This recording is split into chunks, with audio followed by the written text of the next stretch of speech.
Hello សួស្តីអ្នកទាំងអស់គ្នានាងខ្ញុំឈ្មោះខៀងសុថាបុរាមីនខ្ញុំគឺជា Fashion Designer ម្នាក់ and welcome to my vlog គោលបំណងដែលខ្ញុំបង្កើត vlog នេះគឺខ្ញុំចង់ចែកម្លែកអ្នកទាំងអស់គ្នាអំពីបទពិសោធន៍នៅក្នុងការ design ក៏ដូចជាចំណេះដឹងមួយចំនួនដែលខ្ញុំបានឆ្លងកាត់ហើយនឹង technique review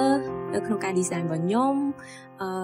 បើសិនជាអ្នកទាំងអស់គ្នាអាចមាន request ពី technique review ក៏អ្នកទាំងអស់គ្នាអាចធ្វើការ request បាន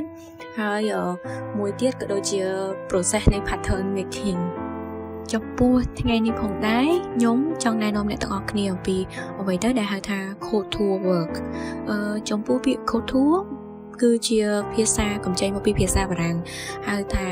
ការដេរឬក៏ការបង្កើតរ៉ូបតែភាគច្រើនការងារហ្នឹងគឺធ្វើដោយដៃហើយយើងប្រើ technique ច្រើននៅក្នុងការធ្វើចំណាយពេលវេលាច្រើនហើយមួយទៀតបើយើងផ្គុំពាក្យhaute couture បានន័យថាគឺការដេរលក្ខណៈ high fashion យើងដូចខ្ញុំនិយាយចឹងវាផ្គុំចូលគ្នាមកគឺរ៉ូបហ្នឹងវាមានតម្លៃដោយសារ process នៃការដេរហ្នឹងវាចំណាយពេលច្រើនភាគច្រើនដោយដៃហើយនឹងយើង work on detail យើងបញ្ចូល technique ច្រើនទៅលើសាច់ក្រណាត់មកបានចេញជារ៉ូបមួយជាទូទៅអ្នកដែលពាក់រ៉ូបហ្នឹងភាគច្រើនជា model ឬក៏ជាអ្នកដែលមានធនធានតោះឥឡូវក្លែកមកមើលការងារខ្ញុំវិញអ្នកទាំងអស់គ្នាឃើញអ្នកខ្លះគាត់ស្គាល់ថាការហ្នឹងគេហៅការអីគេតែអ្នកខ្លះទៀតគាត់អត់ទាន់ស្គាល់ទេអញ្ចឹងខ្ញុំចង់ប្រាប់អ្នកទាំងអស់គ្នាថាហ្នឹងគេហៅការប្រទាននាគនៅក្នុងស្រុកខ្មែរហើយបើឈ្មោះជាភាសាអង់គ្លេសគេហៅថា Anthurium ខ្ញុំមាន story ដែលតាក់ទងនឹងផ្កាហ្នឹងហេតុអីក៏ខ្ញុំ design dress ដែល inspire មកពីផ្កាហ្នឹងដោយសារខ្ញុំមានមិត្តភក្តិម្នាក់គាត់កើតឆ្នាំនាគគាត់នឹងលក្ខណៈថាគាត់ជាមនុស្សខ្ជូតខ្ពស់ស្គមស្លាស់ក៏ប៉ុន្តែអត្តចរិតគាត់នឹងគឺគាត់នឹងថងរឹងមាំនិយាយទៅជាមនុស្សម្នាក់ដែល charming ខ្ញុំគិតថាបើសិនជាខ្ញុំយកមក design កៅអៅរ៉ូបឲ្យគាត់ខ្ញុំមិនអាចយករូបនាគយកទៅដាក់លើកៅអៅនឹងកៅទេព្រោះវាលក្ខណៈជា cultural ពេកក៏ប៉ុន្តែខ្ញុំក៏លេចឃើញទៅផ្កាមួយដែលគេហៅថាជាប្រទាននាគហើយជាផ្កានាំសំណាងហើយក៏មានលក្ខណៈ charming នៃផ្កាហ្នឹងកន្លងមកដែលគេយកមក design ខ្ញុំអត់ទាន់ឃើញមានអ្នកណាដែលគេយកផ្កាប្រភេទហ្នឹងយកមកធ្វើទេខ្ញុំគិតថាផ្កានោះវាយ៉ាងស្មុគស្មាញដោយសារក្លុបវាជ្រៅហើយវាមាន structure មកវាពិបាកបើយើងប្រើនៅក្នុងផ្លូវដែលខុស technique ផ្កានោះអាចវល់ហើយនិយាយទៅយើងរៀបកាឡាអត់ស្រួល design អត់ស្រួលរ៉ូបហ្នឹងគឺចម្លែកហ្មងយ៉ាងវិញទៀតអ្វីដែលខ្ញុំចាប់អារម្មណ៍ទៅលើផ្កានោះមួយទៀតគឺអាផ្នត់នៅក្បែរស្ដងរបស់ផ្កាហ្នឹងវាមានផ្នត់បន្តិចខ្ញុំគិតថាវាក៏ជាផ្នែកមួយនៃ technique នៅក្នុងការ design របស់ខ្ញុំដែរហើយងាកទៅលើម្ចាស់រ៉ូបនឹងវិញគាត់រៀងគាត់ style គាត់គឺសមហើយគឺជាលក្ខណៈ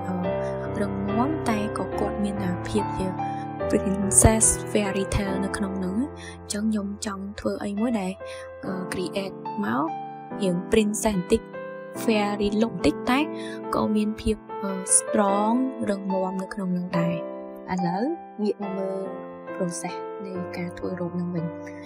ដោយសារតែផ្កា Anthurium ហ្នឹងវាជាប្រភេទផ្កាពណ៌ក្រហមខ្ញុំគិតថាពណ៌ក្រហមហើយស្ដង់វាពណ៌រៀងមាសដែរអញ្ចឹងអ្វីដែលខ្ញុំចង់លើកយកមកធ្វើផ្កាហ្នឹងវារំលេចដោយពណ៌មាសអ្វីដែលខ្ញុំចង់ mention ទៅលើ mode ហ្នឹងគឺមិនមែនថាពណ៌ក្រហមគឺពាក់បានសម្រាប់តែកូនក្រមុំឬក៏ជាលក្ខណៈប្រភេទចិនទេពណ៌ក្រហមគឺតំណាងចំពោះចិនណាគឺតំណាងឲ្យសំណាងល្អតែបើចំពោះពណ៌ក្រហមចំពោះមនុស្សស្រីវិញគឺតំណាងឲ្យមនុស្សស្រីរឹងមាំ confident ហើយគាត់ក៏ bossy ដែរអញ្ចឹងពណ៌ក្រហមចំពោះបើយើងគិតមកផ្នែកចំពោះ cultural គឺយើងមើលមកដឹងថាពណ៌ក្រហមគឺរបស់ចិនឯងក៏តែអត់ទេពណ៌ក្រហមគឺក៏យើងអា mood របស់ពណ៌ហ្នឹងតំណាងឲ្យ emotion របស់មនុស្សដែរ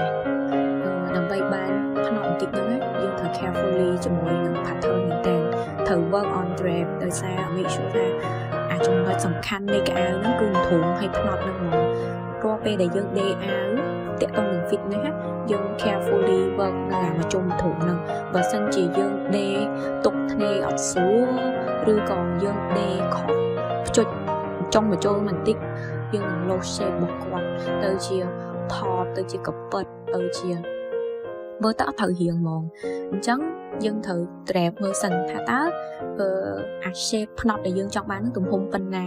ហើយយើងត្រូវយកវាមកដេរមើលទៀតថា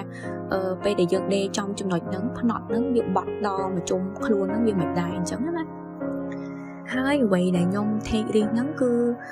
បើសិនជាយើងគ្រាន់តែ trap មើលធម្មតាអីតែបើសិនជាកន្លងលើកណាត់មែនតែនហើយបន្ទាប់មកយើងដេរគុំគ្នាហើយយើងយកទៅដាក់មួយទម្លាប់ក្នុងហើយទម្លាប់ក្នុងនេះគឺជា vest pattern ធម្មតាគឺយើងត្រូវ take risk ដោយសារយើងត្រូវត្រឡប់មកជុំមិនឲ្យវា clean ទាំងក្នុងទាំងក្រៅងាកទៅមើលការ design ចំពោះការវិញលើចុងរោគគឺចំពោះការហ្នឹងខ្ញុំ take risk ទី1ដោយសារការហ្នឹងវាស្អាតតែក្លុកកណ្ដាក់នៃ structure ហ្នឹងវាញ៉ៃហើយបើយើងផ្គុំវាអត់ស្រួលវាអាចនឹងកងមើលទៅអត់ស្លាស់ភ្នែកទេអញ្ចឹងដើម្បី make sure ថាវា work well លើ fabric ហ្នឹងខ្ញុំត្រូវធ្វើ sample test លើកណាត់សដែលគេហៅថា muslin ហ្នឹងសិនយក fur យកទៅគូសហើយតែខ្ញុំធ្វើ fur ខ្ញុំចង់ដឹងថាបើ fur ទំហំប៉ុណ្ណឹងជឿគឺខ្ញុំគួរតែដិនហ្នឹងទំហំប៉ុណ្ណាបន្ទាប់ពីខ្ញុំគូសលើ support ហ្នឹងហើយខ្ញុំចង់បានទំហំដែលខ្ញុំចង់បានហើយបើខ្ញុំ work ទៅលើ real fabric ហើយចំពោះ real fabric ខ្ញុំប្រើ2 technique ទី1ខ្ញុំប្រើ acrylic pen ដើម្បី pen វាហើយមួយទៀតខ្ញុំ beading ទៅលើហ្នឹងចំពោះ fabric pen មុននឹង pen យើងត្រូវយល់ដឹងថាកណាត់ហ្នឹងពេលដែល pen ហ្នឹងយើងអាចយកទៅ pen ហើយយើងអាចយកទៅបោកទឹកបានអត់បើសិនជាយើង pen ហើយយើងអ៊ុតហើយយើងបោកទឹកអត់អីបានយើងទុកចិត្តថាយើងយកមកប្រើបានហើយមួយទៀតបន្ទាប់ពី pen ហើយខ្ញុំចាប់ផ្ដើម bead ទៅលើ pen នឹងបន្តទៀតដោយសារបើផ្កាមួយធំមែនតើបើសិនជាខ្ញុំ bead ទាំងអស់មកជុំរោគហ្នឹងហើយនឹងតែអាវទៀតគឺខ្ញុំចំណាយពេលយូរគ្រាន់តែរោគ support រោគផ្ទាំងមកខ្ញុំចំណាយពេលមួយអាទិត្យមួយទៀតតម្រាំតែផ្ទាំងមុខផ្ទាំងក្រោយឯទៀតខ្ញុំចំណាយពេលប៉ុន្មានអញ្ចឹងខ្ញុំត្រូវបែងចែកទៅលើថាផ្កាណាដែលខ្ញុំយកមក work ជាមួយ acrylic ហើយផ្កាណាដែលខ្ញុំត្រូវ bead ភ្ជាន់វាពីលើនឹងទៀតចំពោះ bead គឺយើងត្រូវចំណាយពេលយូរដោយសារយើងត្រូវធ្វើមិនយើងប្រើខ្សែវងមិនឲ្យវាផុសដើម្បីឲ្យលុកហ្នឹងទំហំរោគប៉ុណ្ណឹងលុកការហ្នឹងវា fit ជាមួយគ្នានៅក្នុងទំហំរូបរាងរបស់អ្នកស្លៀកហ្នឹងឥឡូវយើងងាកត្រឡប់មកមើលដៃអាវនៃរោគនឹងវិញខ្ញុំគិតថាអ្នកទាំងអស់គ្នាអ្នកខ្លះគាត់អាចនឹងយល់ច្រឡំថារោគក្រហមហើយដៃអាវនឹងទៀតអញ្ចឹងដៃអាវនឹងមកពីដៃអាវចិនមើលទៅក៏ប៉ុន្តែចំណុចហ្នឹងខ្ញុំចង់ចែកលេខtechniqueមួយដល់អ្នកទាំងអស់គ្នាទី1ដៃអាវហ្នឹងគេហៅថា caps cap ហ្នឹងគឺ inspiration មកពីខាង Europe ដោយសារ cap ហ្នឹងនៅក្នុងសតវត្សទី14 popular សម្រាប់ queen នៅក្នុងឆ្នាំហ្នឹងតែ cap ហ្នឹងពីដំបូងឡើយគឺមានមុននឹងទៀតតែដល់ជំនាន់ queen ហ្នឹងគឺគាត់គ្រាន់ធ្វើមកគ្របខ្លួនពីក្រៅទេតែដល់ក្រោយមកទៀតការ development នៅក្នុងការ design របស់យើងហ្នឹងយើងកាត់ជា cap ហ្នឹងលក្ខណៈថាជាដៃអាវឲ្យពុះជ្រៀកចំហដើម្បីយើងលូកដៃតាមប្រឡោះនឹងបានហ្មងមិនចាំគ្របខ្លួនផ្ទាក់ចងខ្សែដូចលើកមុនទៀតទេហើយបើដល់ជំនាន់បច្ចុប្បន្នហ្នឹងគឺ cap ហ្នឹងយើងឃើញនៅក្នុងការ design ទៅលើកៅអៅធំរបស់មនុស្សស្រីមួយចំនួនគឺគាត់យក cap ហ្នឹងយកទៅដាក់អញ្ចឹងមនុស្សស្រីពេលដែលពាក់កៅអៅរៀង cap ហ្នឹងទៅខ្ញុំមានអារម្មណ៍ថាគាត់លុក more elegant ហើយ more bossy ជាងមុនទៀតហើយចំពោះដៃអាវដែលយើងតែងតែយកថាប្រភេទជាដៃអាវចិនណាគឺដៃអាវចិនហ្នឹងខ្ញុំអត់ចេះហៅជាភាសាចិនទេតែខ្ញុំចង់និយាយបានថាអ្នកខ្លះគាត់ស្គាល់ដៃអាវជប៉ុនគេហៅប្រភេទ kimono អញ្ចឹងដៃអាវ kimono ហ្នឹងគឺស្តៀងដៃអាវចិនដោយសារ silhouette ដែលគេតម្លាក់មកហ្នឹងគឺស្តៀងគ្នាគ្រាន់ថា technique ដៃអាវរបស់ជប៉ុនហ្នឹងគាត់កាត់រាងជ្រុងហើយដៃអាវចិនហ្នឹងគាត់កាត់រាងកោងបន្តិចតែយើងនឹង vision របស់យើងខ្សែភ្នែករបស់យើងទៅមើលលើទៅ technique កៅអាវយើងនឹងអាចនឹងច្រឡំគ្នានៅពេលដែលដៃអាវហ្នឹងវាយើងតម្លាក់ដៃអាវមកមើលទៅរាងវាជារាងវ៉ាល់ដូចរបៀបថាដៃស្លឹកកលិតអញ្ចឹងណាអញ្ចឹងចំពោះការ design វា based on politics និងប្រវត្តិសាស្ត្រទៀតអញ្ចឹងពេលដែលយើងចង់បាន inspiration ពីអីមួយយើងត្រូវទៅសិក្សាលើប្រវត្តិសាស្ត្របន្ទាប់មកយើងយកប្រវត្តិសាស្ត្រនិង technique ហ្នឹងយកមកឡើងធ្វើជា technique ផ្ទាល់ខ្លួនមួយមិនមែនថាយើងឃើញរបស់គេធ្វើហ្នឹងទៅ copy ពីគេទាំងដល់ទេយើងត្រូវ got inspiration ពីហ្នឹងយកមកបំលែងធ្វើជា technique ខ្លួនឯងហ្នឹងចំពោះបងប្អូនដែលគាត់ចង់មានចំណាប់អារម្មណ៍ទៅលើការ design គាត់អាចទៅធ្វើការស្រាវជ្រាវទៅលើ technique មួយចំនួន collect information ឲ្យច្រើនបន្ទាប់មកចាំយើងយកមកគុំគ្នាជាការ design ហើយចំណុចមួយទៀតដែលខ្ញុំចង់លើកមកបង្ហាញអ្នកទាំងអស់គ្នាគឺខ្ញុំបង្កើតរ៉ូបហ្នឹងអាចពាក់បានពីរប្រភេទអាចពាក់ជាលក្ខណៈវាក្លៀកក៏បានពាក់ថែមដៃក៏បានដោយសារនៅក្នុងកម្មវិធីពាក្យច្រើនគេបើកសិនជាអញ្ចឹងពេលខ្លះយើងអត់ comfortable ហើយអ្វីដែលខ្ញុំចង់ mention ទៅលើការជ្រើសរើសសាច់ក្រណាត់ដៃអាវហ្នឹងខ្ញុំអត់ចង់ថែមជាលក្ខណៈស្បៃដោយសារក្រណាត់ហ្នឹងវាមានសាច់ក្រាស់ហើយអញ្ចឹងបើយើងប្រើសាច់ក្រណាត់ស្បៃទៀតវាអត់ link ជាមួយនឹងសាច់ក្រណាត់ម៉ាទេទោះជាស្បៃនឹងជាប្រភេទស្បៃមុងក៏ដោយខ្ញុំគិតថាមានភាពខុសគ្នាឆ្ងាយបើសិនជា mode ខ្លះយើងប្រើលក្ខណៈស្បៃមែនក៏ប៉ុន្តែស្បៃហ្នឹងយើងមានផ្កាអី link ជាមួយស្បៃហ្នឹងដាក់បន្ទប់លើស្បៃហ្នឹងខ្ញុំគិតថាអាហ្នឹងវាស៊ីគ្នាជាងទៅពេលកណាត់យើងវារៀងក្រាស់ទាំងអស់ហើយយើងទៅថែមអារបៀបសក់ទុនតែឯងវាអត់អាចស៊ីគ្នាបានទេតែខ្ញុំសម្រេចប្រើថែមតែអាវជាប្រភេទ cap មកវិញដើម្បីឲ្យមើលទៅវាស៊ីគ្នាជាមួយសាច់ក្រណាត់ចំណែកចំណុចចុងក្រោយគឺខ្សែក្បាត់ដោយសារខ្ញុំអត់ចង់ប្រើខ្សែក្បាត់របៀបប្រើសាច់ក្រណាត់ធម្មតាទេព្រោះបើខ្សែក្បាត់លក់ស្រាប់